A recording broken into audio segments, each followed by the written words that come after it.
My backyard. Sizzling barbecue. Tongs in hand. Saturday afternoon sunshine. Then, what the hell do you think you're doing?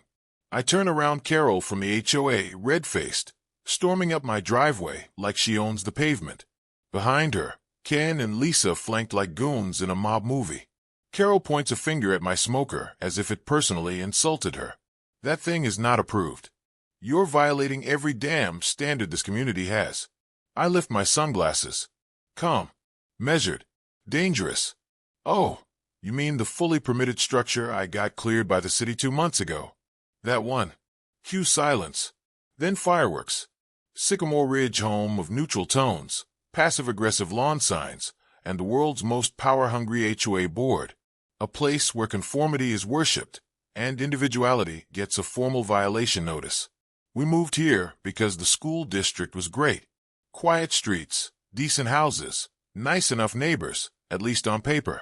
But buried underneath the HOA's friendly welcome packet was a ticking time bomb of hypocrisy, control, and pettiness. I'd only been here 6 weeks when I started building my backyard barbecue setup. Not some flimsy grill from a big box store. This was an outdoor kitchen. Stone counters, built-in smoker, and a shaded seating area. Permitted. Approved. Inspected. Every damn T crossed, and I dotted. But to the board, I'd committed sacrilege. They'd already been sniffing around the moment construction started. Friendly check-ins. They called it. But today, this was no check-in. This was war. Back to the driveway. Carol standing close now, too close. Her voice dripping with entitlement. You can't just build whatever you want and think you're special, okay? We run this neighborhood, and we didn't approve this. Ken grunts behind her. Looks like some kind of food truck exploded back here. I laugh. It cuts the air like a blade. Right. Except I followed every legal channel. You know, those things you skip when you refurbish a pool without a single permit on file? Boom. Her eyes widen. Her lip twitches.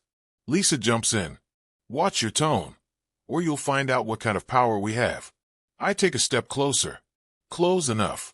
She can smell the mesquite. Oh, I already know. That's why I'm documenting everything. Every letter. Every visit. Every insult. So when you come at me again, come correct. Or come with a lawyer. That moment, that was the spark. Because this wasn't about rules. It wasn't about property values or harmony or any of the polished crap they hid behind. This was about control. And I had just told them, publicly, and without flinching, that they didn't have any over me. They walked off without another word, but I knew. This wasn't over. It was just round one. It started small, like a splinter you barely feel until the infection spreads. 2 days after the mixer, I got an official-looking envelope in my mailbox. Incid, yea notice from the HOA citing a potential violation due to exterior alterations. My barbecue area. I scanned the document 3 times. It was vague, hollow. But I knew what it was. A shot across the bow. I walked into the next board meeting with my permits in hand, full color, stapled, with the county's signature stamp. I held them up like a cross to a vampire. Ken, smug in his blue blazer, leaned back in his chair. We're not saying it's illegal, he drawled, but it does affect the aesthetic continuity of the community. I locked eyes with him. And where's that in the CCRs? Page and clause, please. Silence. Carol smiled like she pitied me. You'll find it in the interpretation section. We, the board, have some discretion. Of course they did. Power without accountability is what every petty tyrant dreams of. Around the room, residents glanced between us. No one said a word, but I saw it. Flickers of curiosity. The first hints of doubt. They didn't know me yet, but they were starting to wonder what if he's right. I left the meeting without backing down. But that was just round one. They weren't done. Not even close. Within a week, it was a barrage. Complaints, inspections, passive-aggressive emails. One morning, I stepped outside to find a notice taped to my grill. Cease all activity pending compliance review. It wasn't even legal. They had no jurisdiction over permitted, private use installations. But they were playing dirty, death by 1,000 paper cuts. Then came the noise complaints. Disturbance logged at 8:15 p.m. on a night we hadn't even fired up the grill. I asked for audio proof. They had none. The next week, they cited me for excessive smoke. The inspector showed up while I was cooking vegetables. He looked embarrassed. Said someone called it in. I invited him in. Showed him the permits again. He nodded, took a photo, and said, "You're fine." "But they're not going to stop, are they?" "No," I said. "They're not." I started logging every interaction, every citation, every visit. I built a folder thicker than the community directory. And while they were busy weaponizing bylaws, I noticed something odd in the pool. That glimmering community centerpiece. Refurbished just last summer with new tile, new plumbing, new layout. But there was no permit posted, no inspection tag. And when I checked the county website, there were no records. Nothing. I emailed the zoning office. Requested confirmation. No permit or inspection logged for that address within the past 24 months. Game on. Once I saw it, I couldn't unsee it. Carol's son worked for the contractor who refurbished the pool.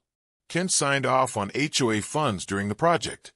Lisa, her nephew, was on the crew. It was all cozy. All backroom deals and wink-wink nods. I started mapping it out. Connections, conflicts of interest, financial flows. I wasn't just being targeted. I was being targeted by people who had secrets to hide.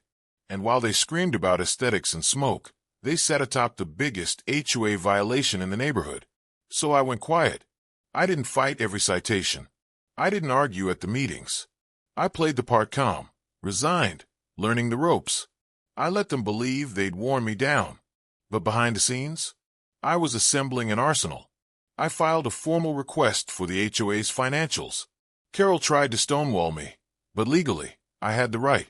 I downloaded every expenditure line, cross-referenced them with dates and contractor names. The numbers didn't add up. Where had the $26,000 from last summer gone? I met with a real estate attorney, a quiet pit bull named Marlene, who reviewed the HOA bylaws like a shark circling blood. "You've got them," she said.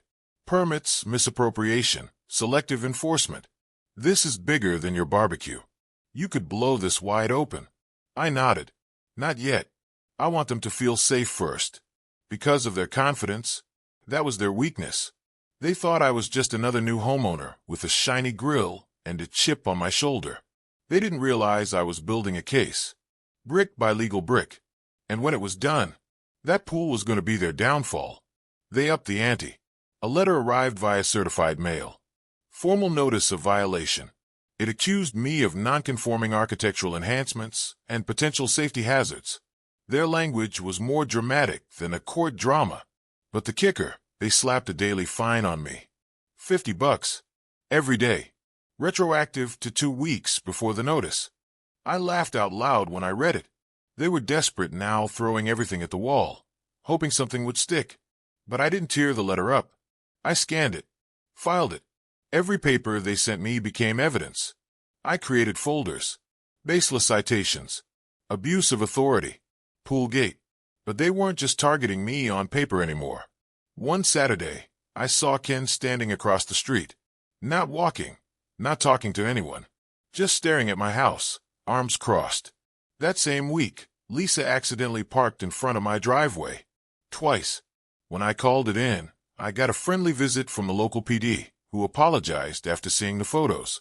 Even the landscaping crew the HOA hired stopped mowing near my property line. Petty, transparent, and all of it documented. Marlene, my attorney, was salivating. "This is textbook harassment. You're playing this perfectly," she said.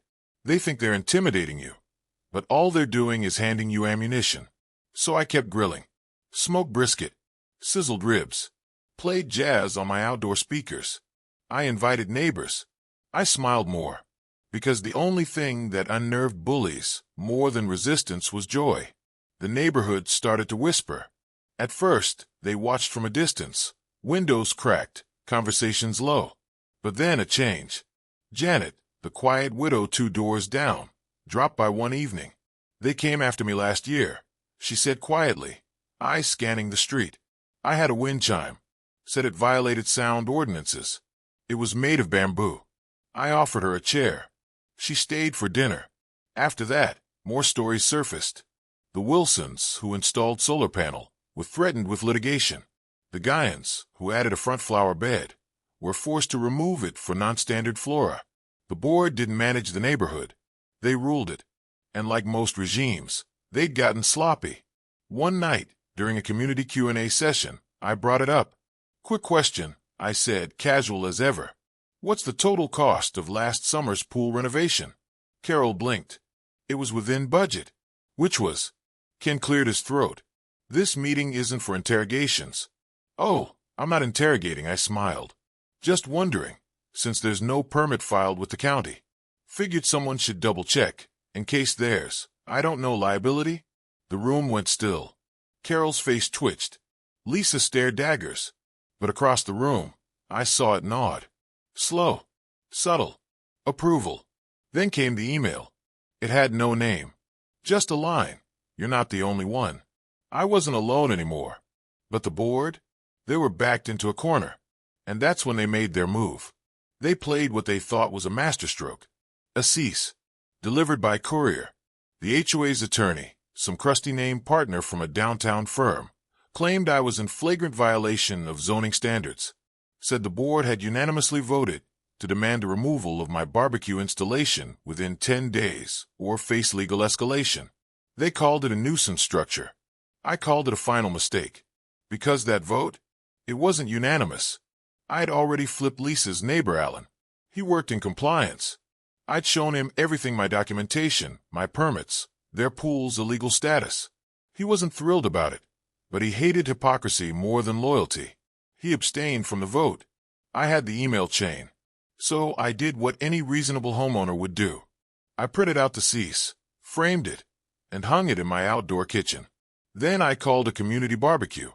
Over 30 people showed up, and halfway through serving ribs, I made an announcement. Some of you may have received notices. Some of you may be afraid to speak. But this, I pointed to the letter. This is what bullies do when they realize they're losing. I pulled out a manila folder. Inside this are 83 pages of documented harassment, illegal board activity, and one glorious little detail: the HOA pool, which they've used your fees to upgrade. It's not legal. Gasps. Whispers. A sharp intake of breath. Carol tried to cut in. This is highly inappropriate. I held up a permit copy. What's inappropriate is using community funds to renovate a pool without so much as a safety inspection. If a kid gets hurt, guess who's liable? They froze. I wasn't just threatening anymore. I was armed. And the showdown was coming. Translation? They were staging their final act. One last push to humiliate me, crush resistance, and reestablish dominance. I RSVP instantly. "See you there," I replied. Wouldn't miss it for the world. The room was packed. Folding chairs lined the rec center, every single one filled. Some neighbors stood along the walls, arms crossed, eyes watchful. There was a weight in the air like a courtroom before a verdict. People weren't here for snacks and minutes. They came for blood. Carol stood at the podium, flanked by Ken and Lisa. They wore their best expressions, somber, authoritative, unshakable. But their eyes? Twitching. They knew this wasn't going to go how they wanted. Not tonight. Carol tapped the mic. "Thank you for coming. We'll begin with the most urgent matter: non-compliance regarding Lot 42's unauthorized structure." Gasps fluttered through the crowd. She gestured behind her. A projector lit up. A photo of my barbecue area, slightly zoomed in to exaggerate its size. "This structure," she said, "has raised numerous concerns: noise, odor, fire safety, and aesthetic disruption. It threatens community cohesion." She was going for the kill. I let her finish. Then I stood. "Appreciate the theatrics," I said. "But I brought slides, too." A ripple of laughter. That wasn't supposed to happen. Ken's brow furrowed. Carol's fingers clenched the podium. I turned to the crowd. "Let me show you what real noncompliance looks like." Silence. Then murmurs. Then it hit the moment the crowd turned. They weren't just doubting Carol and the board. They smelled blood.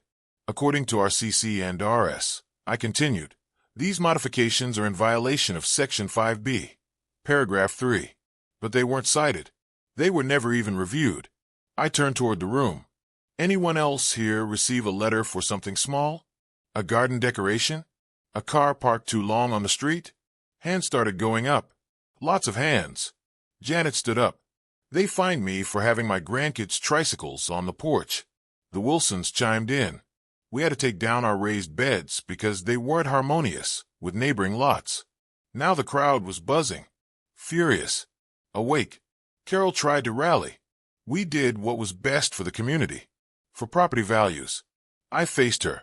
No, you did what was best for your egos, for your little empire. Then I dropped the bomb. See, I didn't just come with slides. I came with leverage.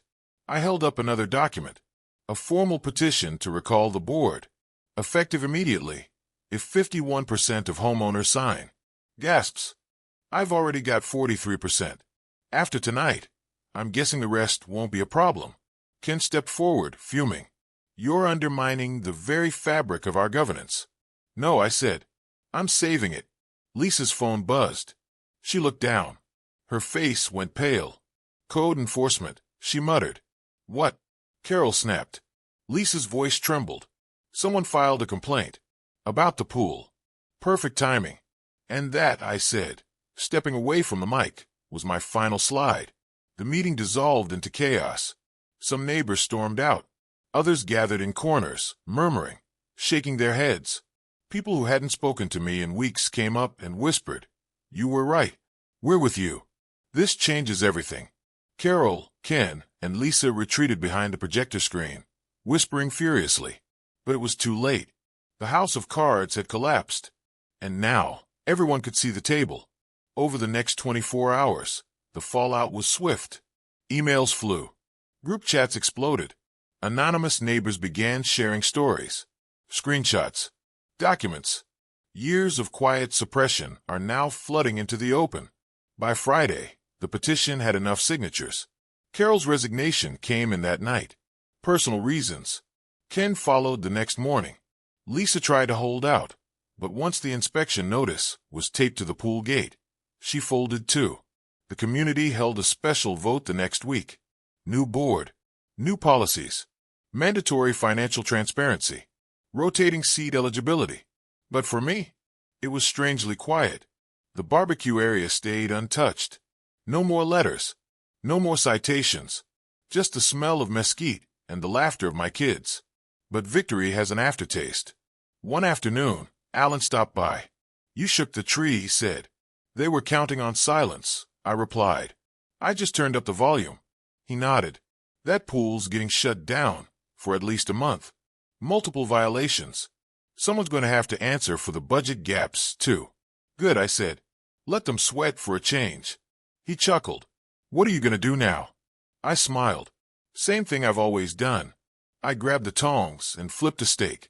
Feed the neighbors. The board was gone. Carol, Ken, and Lisa all toppled like poorly stacked lawn chairs in a storm. The pool. Drained. Yellow caution tape flapping in the breeze.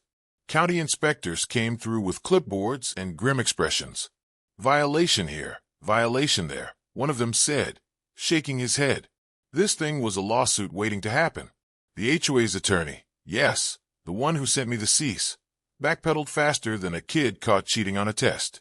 He issued a clarification letter, essentially admitting the board may have acted outside procedural norms.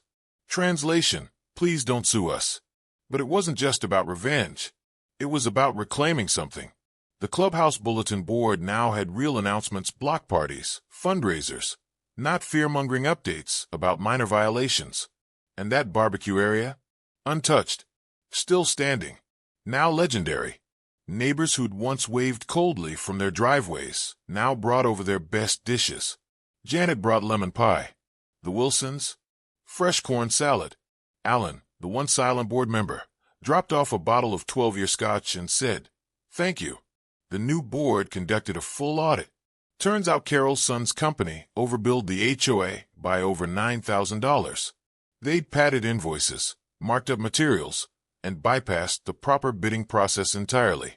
There were talks of civil charges. A lawsuit wasn't off the table. But what mattered most? The silence was gone. No more tiptoeing. No more watching your back for a passive-aggressive letter. Justice hadn't just knocked on the door. It brought brisket. I stood on my patio the week after the recall vote, sipping my morning coffee, watching my kids play tag on the lawn. No inspections, no letters, no sideways glances from board members trying to catch a violation out of thin air. Just sun, grass, and the distant sound of a sprinkler kicking on. Peace.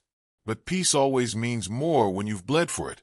My wife, who had supported me through every tense meeting and late-night document session, hugged me one evening and said, "You know, I wasn't sure it was worth the fight at first." I looked at her. "And now?" She smiled. "You've changed the neighborhood."